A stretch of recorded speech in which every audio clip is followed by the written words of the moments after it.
নমস্কার সবাইকে। আজকে রেসিপি ভেটকি মাছ দিয়ে মেটে আলু দিয়ে ঝোল। তো এই আলুটাকে আপনারা কি বলেন জানাবেন কমেন্ট করে। আমরা এটাকে মেটে আলুই বলি। তো প্রথমে মাছগুলো নুন হলুদ দিয়ে ভালো করে ভেজে নেব লাল লাল করে, আর ওদিকে মেটে আলু আর আলুটা কেটে ধুয়ে নেব। মাছগুলো ভাজা হয়ে গেলে তুলে নেব। নেওয়ার পরে একই তেলে, মাছ ভাজার তেলের মধ্যেই আমরা মেটে আলু এবং কাঁচা লঙ্কা দিয়ে দেব। দিয়ে ভালো করে ভাজা ভাজা করে নেব।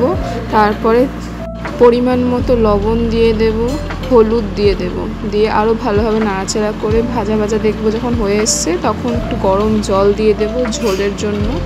তারপরে ঝোল ফুটে উঠলে জিরে গুঁড়ো এবং তারপরেই আমাদের ভেজে রাখা মাছগুলো আমরা একে একে দিয়ে দেব। তো আমাদের ফুটে উঠলে রেসিপি রেডি। কেমন লাগলো রেসিপিটি জানাবেন। সাবস্ক্রাইব, লাইক ও শেয়ার করে পাশে থাকবেন। থ্যাংক ইউ ভিডিও দেখার জন্য।